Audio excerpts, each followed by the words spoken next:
C10. Let's talk about C10. Senators slow down C10 with rewrites and calls for hearings. Shouldn't we ask Canadians if they want their internet regulated? Oh, that would be nice. That would be nice. Here's Senator Pamela Wallin. She's got 2 minutes here, and I'll give her her due. I'm just going to stop this. I'll play it for a minute or so, stop it when it stops making sense to being played.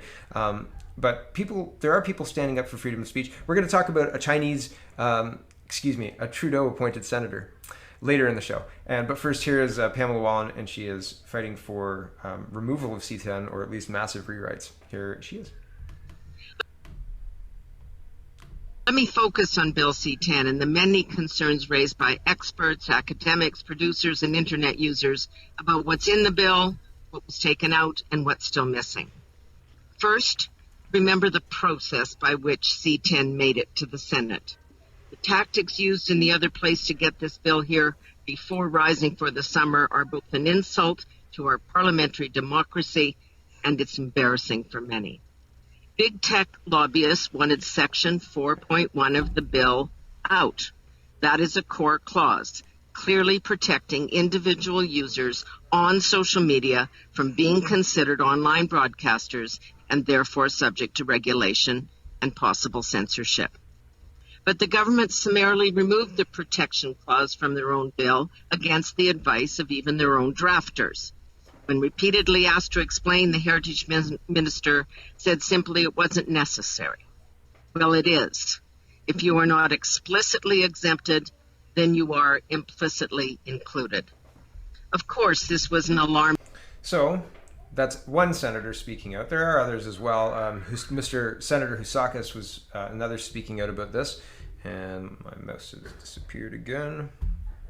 So that's kind of funny. It hasn't done that in a few days, so took me off guard.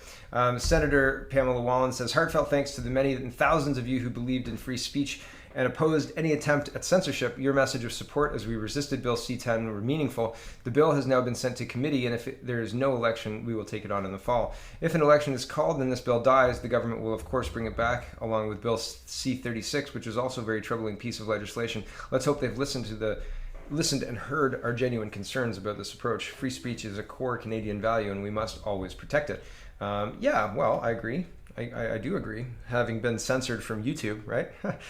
Brian Lilly says, Conservative Senator Leo Housakis calling out gently, as they're required to do in the Senate, the ridiculous comments by Senator Yao Pao Wu. And we're going to talk about the residential schools in a minute, but Senator Pao Yu, nope, wrong one, said, what did he say? Let me find it. He said, Canada should avoid criticizing China for human rights because it is hypocritical and we shouldn't label. Why should we avoid it if we were to conclude that you're nothing but he calls him a commie spy. Is that labeling?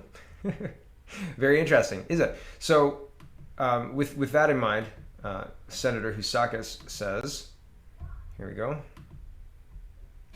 Honourable colleagues, it is very late, and I will be very succinct and very brief. I will not relitigate the discussions and the debates, even though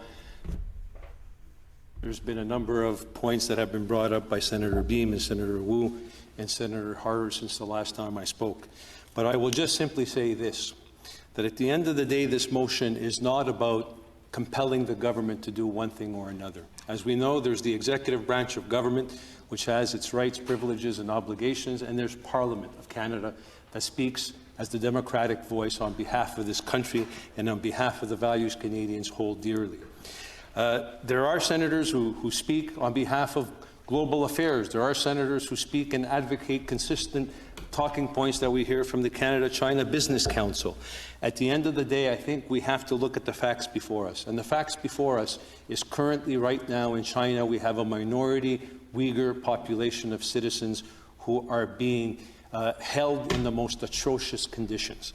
And I will simply say this, that there are voices that have been unequivocal about this issue. Senator Irwin Cotler, former Justice Minister, Romeo Dallaire.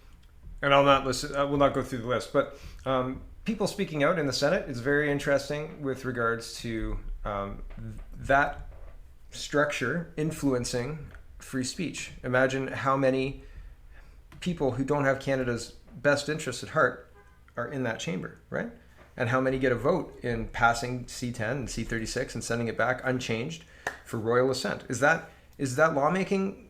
Should that be legitimate? Is that okay? Is that, oh, we should just ignore that. It's probably nothing. Really? How would we even address that? What would be the right way to address that?